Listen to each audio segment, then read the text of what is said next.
नमस्कार दोस्तों। आज टी20 वर्ल्ड कप 2026 के सुपर 8 में भारत और वेस्टइंडीज के बीच कोलकाता के ईडन गार्डन्स में एक ऐसा रोंगटे खड़े कर देने वाला महामुकाबला शुरू हुआ है जिसने पूरे क्रिकेट जगत को हिलाकर रख दिया है। टॉस जीतकर भारतीय कप्तान सूर्य कुमार यादव ने ओस के प्रभाव को देखते हुए पहले गेंदबाजी का फैसला किया ताकि लक्ष्य का पीछा करना आसान हो सके। वेस्टइंडीज की ओर से शाई होप और रोस्टन चेस ने पारी की आक्रामक शुरुआत की। हालांकि बुमराह की सटीक यॉर्कर और वरुण चक्रवर्ती की फिरकी ने मध्य क्रम को झकझोरा, लेकिन शिमरॉन हेटमायर के रिकॉर्ड तोड़ छक्कों और कप्तान रोवमैन पॉवेल की तूफानी बल्लेबाजी की बदौलत वेस्टइंडीज ने 195 रनों का विशाल स्कोर खड़ा कर दिया। असली रोमांच तब शुरू हुआ जब भारत 196 रनों के लक्ष्य का पीछा करने उतरा। शमार, जोसेफ और मैथ्यू फोर्ड की आग उगलती गेंदों ने शुरुआती ओवरों में ही कहर बरपा दिया, जिससे भारतीय खेमे में खलबली मच गई। अब देखना दिलचस्प होगा कि क्या अभिषेक शर्मा का विस्फोटक अंदाज या संजू सैमसन की क्लासिक तकनीक भारत को इस मुश्किल भंवर से बाहर निकाल पाएगी। और तकनीकी रूप से सक्षम रोस्टन चेस की सलामी जोड़ी जैसे ही बाउंड्री लाइन पार कर पिच की ओर बढ़ी, पूरा स्टेडियम इंडिया इंडिया के नारों से थर्रा उठा। भारत की ओर से गेंदबाजी की कमान यॉर्कर किंग अर्शदीप सिंह ने संभाली। अर्शदीप ने अपने पहले ओवर में बेहद कसी हुई और सटीक लाइन लेंथ से गेंदबाजी की, जिससे कैरेबियाई बल्लेबाजों को हाथ खोलने का कोई खास मौका नहीं मिला। लेकिन मैच में असली हलचल और रोमांच का संचार तब शुरू हुआ जब दूसरा ओवर डालने के लिए उपकप्तान हार्दिक पांड्या आक्रमण पर आए। शाई होप, जो आज किसी अलग ही इरादे से मैदान पर उतरे थे, उन्होंने हार्दिक की एक गति वाली शॉर्ट ऑफ लेंथ गेंद को बड़ी ही खूबसूरती और बिजली जैसी तेजी से भांपा। उन्होंने एक कलात्मक फ्लिकी पुल शॉट खेला और गेंद को मिड विकेट के स्टैंड्स में अविश्वसनीय छक्के के लिए भेज दिया। ईडन का शोर एक पल के लिए थम गया क्योंकि यह प्रहार सीधा और घातक था। हार्दिक ने वापसी की कोशिश की, लेकिन अगली ही लेंथ बॉल पर होप ने अपने बल्ले का मुंह खोला और कवर्स के बीच से एक शानदार चौका निकाला, जिसने वेस्टइंडीज के आक्रामक इरादों को पूरी दुनिया के सामने स्पष्ट कर दिया। पारी के तीसरे और चौथे ओवर में भारतीय गेंदबाजों और वेस्टइंडीज के बल्लेबाजों के बीच एक जबरदस्त संघर्ष देखने को मिला। अर्शदीप सिंह, जो अपनी लय तलाश रहे थे, उन्होंने जैसे ही कुछ गेंदें ओवर पिच डाली, अनुभवी रोस्टन चेस ने उनका पूरा फायदा उठाया। चेस ने अपने लंबे हाथों का इस्तेमाल करते हुए लगातार 2 कड़क चौके जड़े, जिससे भारतीय खेमे में चिंता की लकीरें साफ दिखने लगीं। यहीं पर मैच का पहला बड़ा नाटकीय मोड़ तब आया जब मिस्ट्री स्पिनर वरुण चक्रवर्ती के पास रोस्टन चेस को रन आउट करने का एक सुनहरा मौका था। चेस 1 रन चुराने के चक्कर में आधी क्रीज तक आ चुके थे और उनके वापस लौटने की कोई संभावना नहीं थी, लेकिन दबाव के उस क्षण में वरुण ने गलत छोर पर थ्रो फेंक दिया और एक निश्चित विकेट भारत के हाथ से फिसल गया। कोलकाता के ऐतिहासिक ईडन गार्डन्स का वह हाई वोल्टेज ड्रामा अपनी पराकाष्ठा पर था और मैदान के चारों ओर व्याप्त तनाव को साफ तौर पर महसूस किया जा सकता था। पारी के 5वें ओवर में जब दुनिया के सर्वश्रेष्ठ और सबसे घातक गेंदबाज जसप्रीत बुमराह अपने हाथ में गेंद थामे आक्रमण पर आए, तो उन्होंने अपनी एक तीखी आग उगलती बाउंसर पर रोस्टन चेस को पूरी तरह से चकमा दे दिया। गेंद इतनी तेजी से अंदर आई कि चेस के पास संभलने का समय नहीं था। बल्ला उनके हाथों में कांप गया और गेंद का ऊपरी किनारा लेकर हवा में काफी ऊंची टंग गई। शॉर्ट फाइन लेग पर तैनात युवा अभिषेक शर्मा के पास एक बेहद आसान, जिसे क्रिकेट की भाषा में लॉलीपॉप कैच कहा जाता है, वह आया। पूरा स्टेडियम विकेट के जश्न में डूबने ही वाला था, लेकिन भाग्य आज पूरी तरह से कैरेबियाई टीम के साथ था। अभिषेक के हाथों से वह आसान सा कैच छिटक कर जमीन पर जा गिरा, जिसे देखकर न केवल बुमराह हक्के बक्के रह गए, बल्कि पूरा भारतीय खेमा और डगआउट गहरे सन्नाटे में डूब गया। रोस्टन चेस ने इस मिले हुए जीवनदान का जश्न बहुत ही निराले और आक्रामक अंदाज में मनाया। उन्होंने बुमराह की अगली ही गेंद की गति का फायदा उठाते हुए एक इनोवेटिव स्कूप शॉट खेला और गेंद को विकेटकीपर के सिर के ऊपर से बाउंड्री के पार चौके के लिए भेज दिया। इन शुरुआती 5 ओवरों के नाटकीय घटनाक्रम ने यह स्पष्ट कर दिया था कि आज ईडन गार्डन्स में रनों की मूसलाधार बारिश और रोमांच की पराकाष्ठा होने वाली है। पावर प्ले की समाप्ति के बाद जब पाबंदियां हटीं, तो कप्तान ने अक्षर पटेल और हार्दिक पांड्या की जोड़ी को रनों की रफ्तार पर लगाम लगाने के कठिन मिशन पर लगाया। इन दोनों ने अपनी सटीक लाइन लेंथ से बल्लेबाजों को बांधने की कोशिश की, लेकिन शाई होप और रोस्टन चेस की जोड़ी आज किसी अलग ही मिट्टी की बनी थी। इन दोनों ने भारतीय स्पिनरों के खिलाफ स्वीप और रिवर्स स्वीप जैसे जोखिम भरे शॉट्स का सहारा लिया और ईडन के चारों कोनों में चौकों छक्कों की झड़ी लगा दी। पारी के 9वें ओवर तक वेस्टइंडीज का स्कोर रॉकेट की रफ्तार से बढ़ रहा था और भारतीय प्रशंसक डरे हुए थे। इसी नाजुक मोड़ पर कप्तान सूर्य कुमार यादव ने अपने मिस्ट्री स्पिनर वरुण चक्रवर्ती को मोर्चे पर तैनात किया। वरुण ने अपनी उंगलियों का जादू बिखेरा और एक ऐसी जादुई कैरम बॉल डाली जो पिच होने के बाद बिजली की गति से अंदर की ओर टर्न हुई। शाई होप इस टर्न को पढ़ने में पूरी तरह विफल रहे और गेंद उनके डिफेंस को चीरती हुई सीधे मिडिल स्टंप से जा टकराई। भारत को आखिरकार वह पहली और बहुप्रतीक्षित सफलता मिली जिसकी उसे सख्त जरूरत थी। होप के आउट होने के बाद क्रीज पर कदम रखा वेस्टइंडीज के सबसे विस्फोटक और निडर बल्लेबाज शिमरॉन हेटमायर ने मैदान पर कदम रखते ही जैसे तबाही का मंजर रच दिया।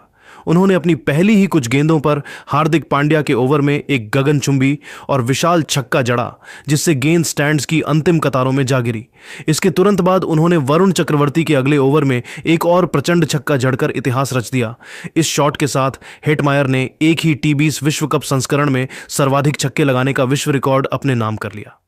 हेटमायर की इस बेलगाम आक्रामकता को देख ऐसा प्रतीत हो रहा था कि वेस्टइंडीज की टीम आज 200 या 220 के विशाल योग को बड़ी ही आसानी से पार कर जाएगी।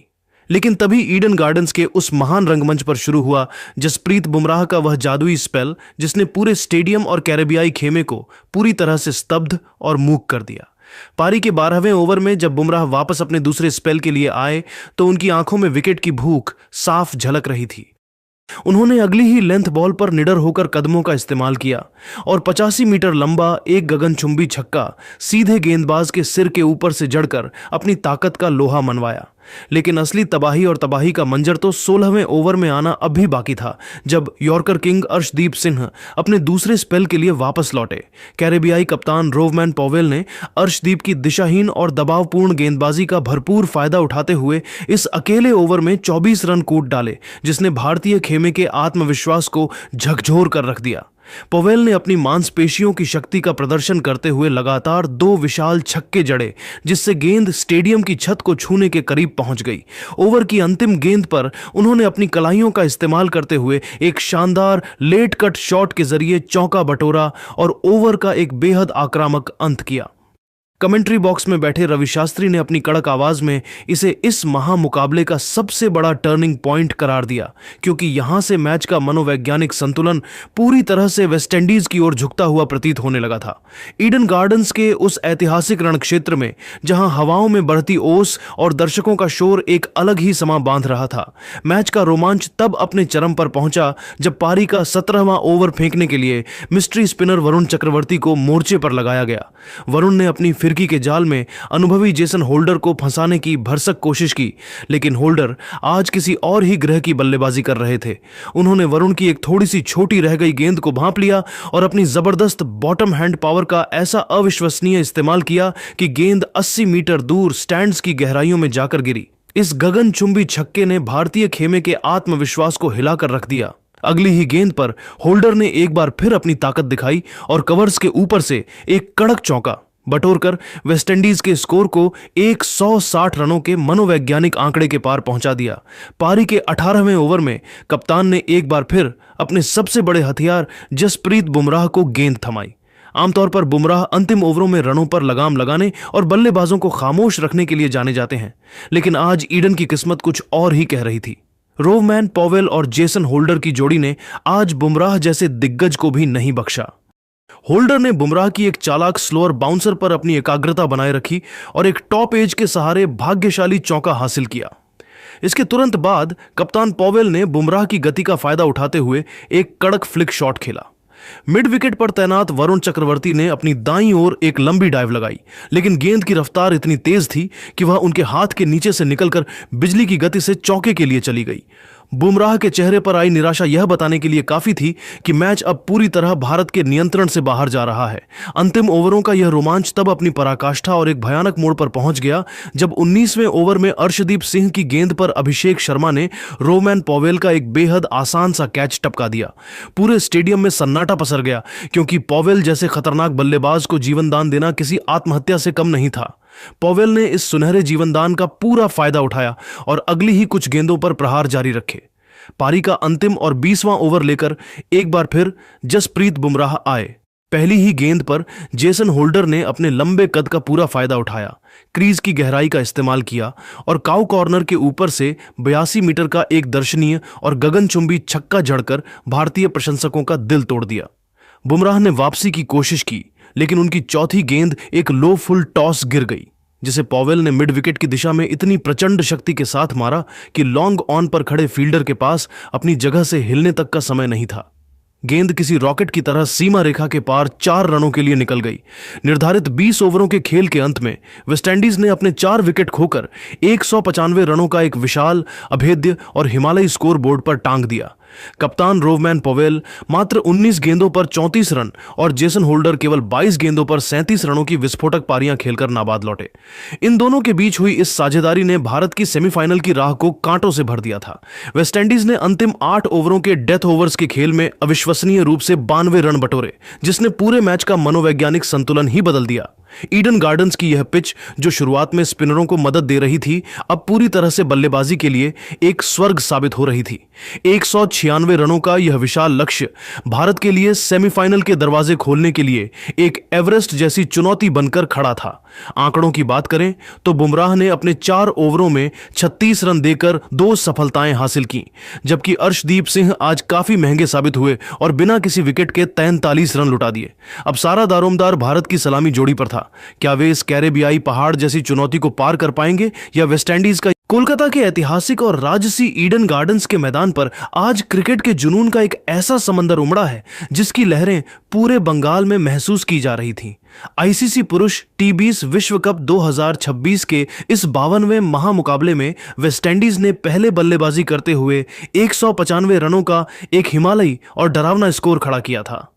अब 196 रनों के विशाल लक्ष्य का पीछा करने उतरी भारतीय टीम के लिए यह केवल एक मैच नहीं, बल्कि सेमीफाइनल में पहुंचने का एकमात्र रास्ता था।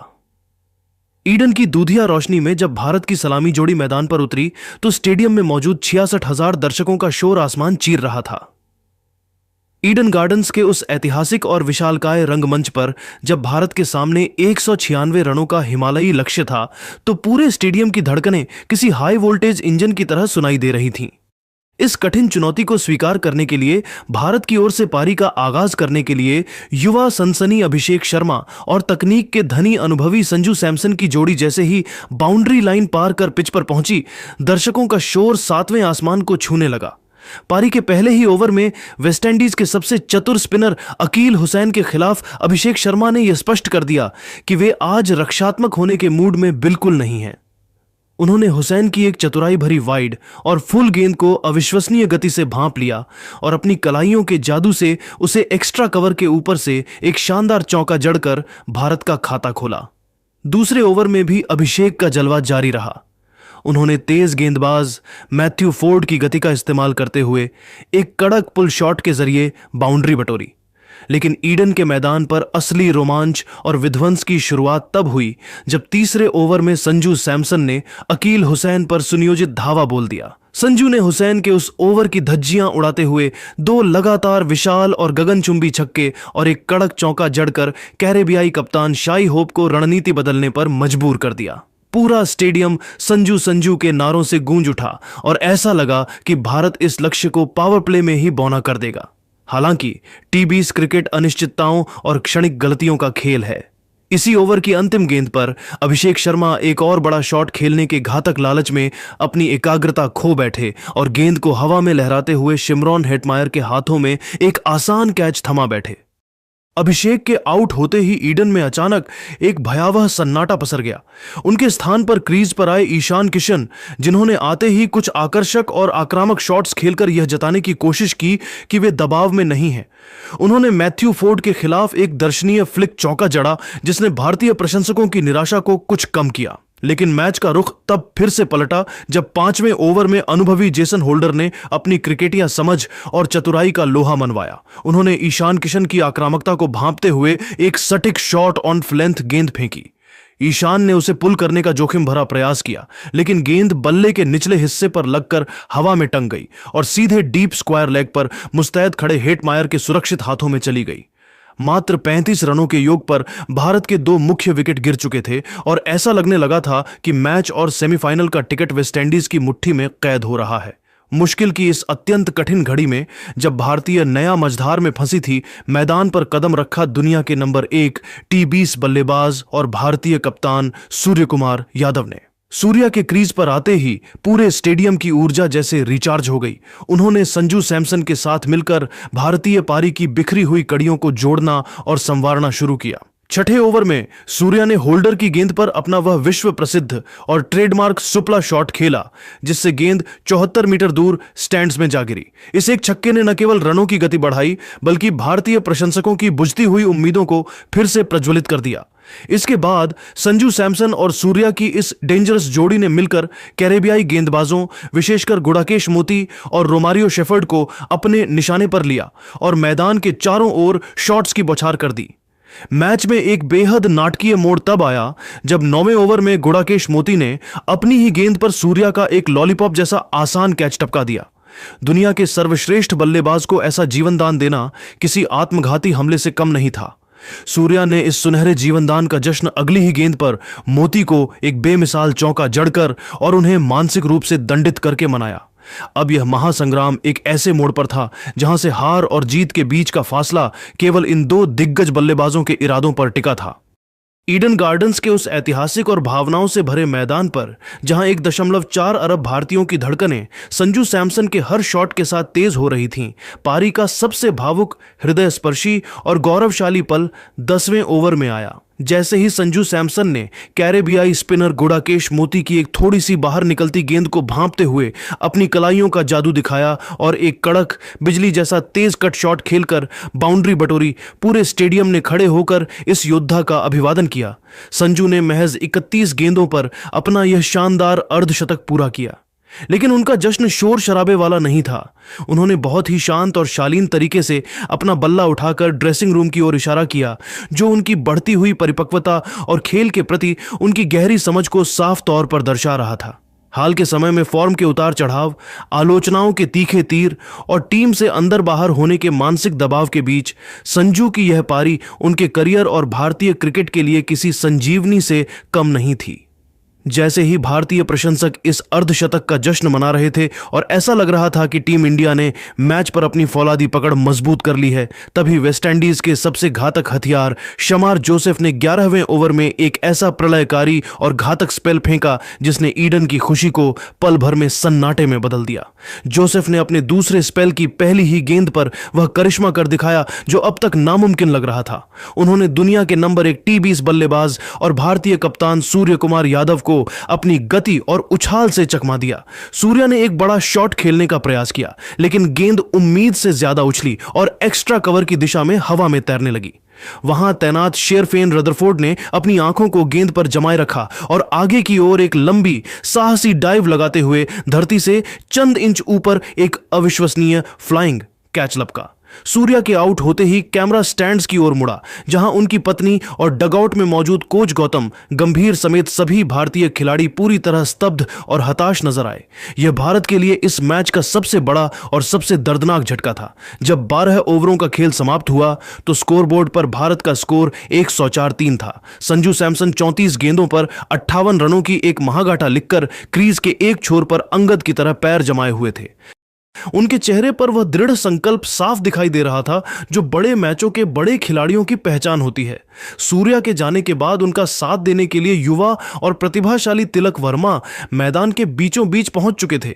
अब ईडन के उस रण क्षेत्र में समीकरण किसी हाई वोल्टेज थ्रिलर फिल्म की तरह रोमांचक और चुनौतीपूर्ण हो चुका था। भारत को इस करो या मरो वाले मुकाबले को जीतने और सेमीफाइनल का गौरवशाली टिकट हासिल करने के लिए अंतिम 48 गेंदों में 92 रनों की दरकार थी। आवश्यक रन रेट अब 11.5 प्रति ओवर के उस कठिन आंकड़े तक पहुंच चुका था जहां हर एक डॉट बॉल हार के डर को बढ़ा रही थी। ईडन गार्डन्स की यह पिच अब धीरे धीरे अपनी प्रकृति बदल रही थी और थोड़ी धीमी हो रही थी, जिससे स्ट्रोक खेलना उतना आसान नहीं रह गया था जितना शुरुआती ओवरों में था। लेकिन इन तमाम मुश्किलों और दबाव के बीच संजू सैमसन की आंखों में एक ऐसी जादुई और फौलादी चमक थी जो यह चीख चीख कर कह रही थी कि वे आज इस मैदान को बिना भारत की ऐतिहासिक जीत लिखे नहीं छोड़ेंगे। पूरा भारत अब केवल ईडन गार्डन्स के उस ऐतिहासिक और भव्य रणक्षेत्र में जब कोलकाता की रात अपनी ओसभरी चादर ओढ़ रही थी, पारी के 13वें ओवर की पहली ही गेंद पर संजू सैमसन ने अपने फौलादी इरादे पूरी दुनिया के सामने साफ कर दिए। अनुभवी स्पिनर रोस्टन चेस ने एक सटीक यॉर्कर लेंथ गेंद फेंककर संजू को बांधने की कोशिश की, लेकिन संजू आज किसी जादुई लय में थे। उन्होंने बड़ी ही खूबसूरती और नजाकत के साथ केवल गेंद की गति का इस्तेमाल किया और अपने बल्ले के मुंह को अंतिम क्षण में खोलकर उसे बैकवर्ड पॉइंट की संकरी दिशा में चौके के लिए भेज दिया। इस शॉट की टाइमिंग इतनी सटीक थी कि फील्डर के पास हिलने तक का समय नहीं था। इसके ठीक अगले ओवर में युवा सनसनी तिलक वर्मा ने अपना रौद्र रूप धारण किया और कैरेबियाई गेंदबाजी आक्रमण की धज्जियां उड़ानी शुरू कर दी। वेस्टइंडीज के सबसे तेज गेंदबाज शमार जोसेफ के इस ओवर में तिलक ने लगातार 3 दर्शनीय चौके जड़कर कैरेबियाई आत्मविश्वास की कमर तोड़ दी। उन्होंने पहली गेंद पर मिड ऑफ के ऊपर से एक अद्भुत चेक लॉफ्ट शॉट खेला जो सीधे बाउंड्री के पार गया। अगली ही गेंद पर उन्होंने अपनी कलाइयों का इस्तेमाल करते हुए बैकवर्ड पॉइंट के बगल से गेंद को बाउंड्री की सैर कराई। मैदान पर गिरती ओस भारत के लिए वरदान साबित हो रही थी, क्योंकि अनुभवी फील्डर शेरफेन रदरफोर्ड का पैर फिसलना भारतीय टीम के खाते में अतिरिक्त रन जोड़ रहा था।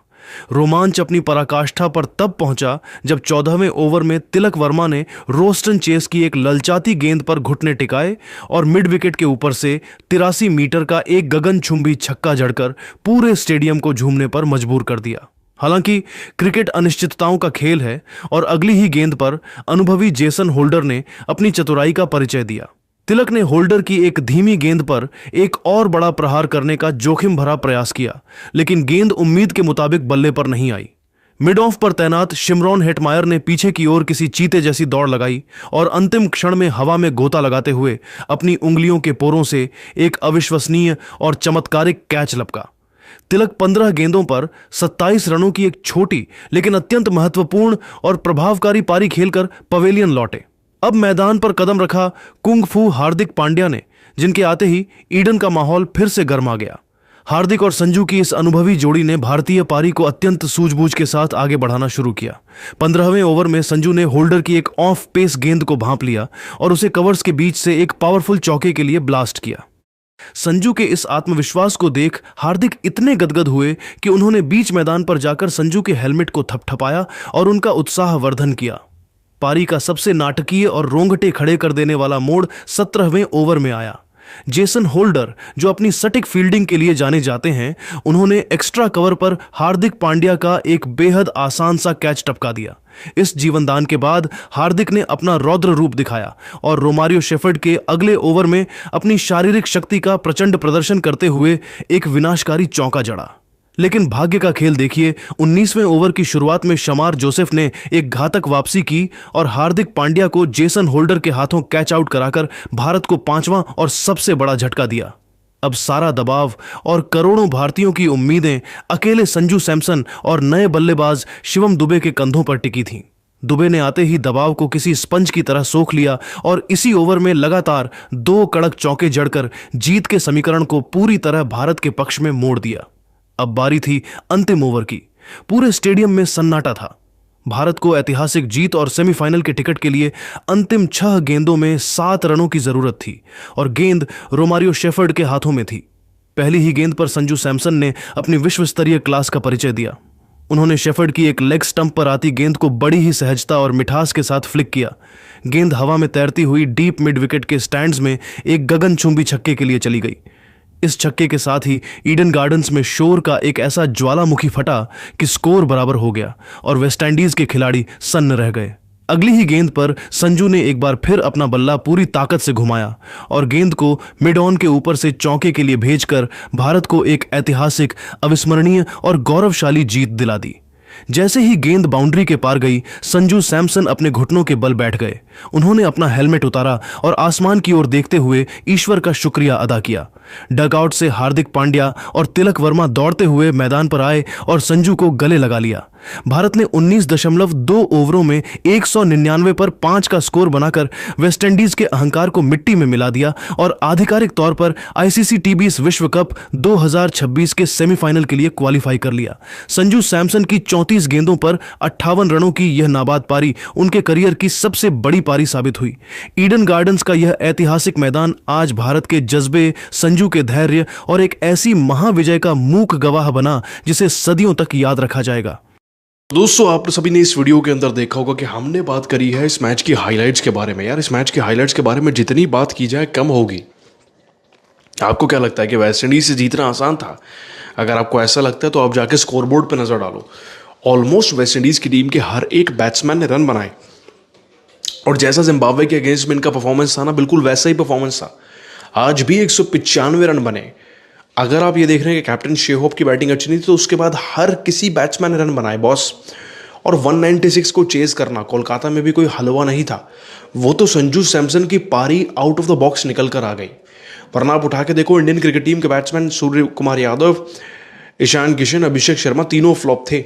और 3 मेन कोर बैट्समैन का फ्लॉप होना स्टार्टिंग में बहुत बड़ा झटका होता है किसी टीम के। लेकिन संजू सैमसन ने किसी भी पॉइंट पे फील ही नहीं होने दिया कि हम इसे चेज नहीं कर पाएंगे या फिर हम मैच में जीतेंगे नहीं। आप देखो कि संजू सैमसन ने जो 97 रन लगाए, उससे कितना बूस्ट मिला हार्दिक पांड्या को भी। पांड्या ने भी बड़े हिट्स लगाए, और एंड में जब पांड्या भी आउट हो गए तब भी सस्पेंस था। बट संजू सैमसन ने बहुत ही फ्लॉलेस तरीके से इंडियन क्रिकेट टीम को जीत दिलाई, और ये बताया कि वो क्यों एक बड़े लेवल के प्लेयर है, क्यों उन्हें टीम में जगह देनी चाहिए, क्यों वो डिजर्व करते हैं टीम में होना, और क्यों सूर्य कुमार यादव, रोहित शर्मा जैसे बड़े कप्तान भी हमेशा उन पर भरोसा जताते हैं। बिकॉज दे नो कि सिर्फ तकदीर ही उस बंदे के पास नहीं है, बाकी सब कुछ है। और आज तो तकदीर ने भी उनका साथ दिया, तो उन्होंने ऐसी शानदार, जानदार, यादगार पारी खेली जिसे पूरा भारत और भारत का बच्चा बच्चा याद रखेगा। आज हम सेमीफाइनल में हैं, तो इसके पीछे संजू सैमसन का हाथ है। अब आप संजू के लिए क्या कहेंगे, नीचे कमेंट सेक्शन खोला है। साथ ही इस मैच की हाइलाइट्स पे भी आप नीचे कमेंट करके बताना, और सब्सक्राइब कर लेना।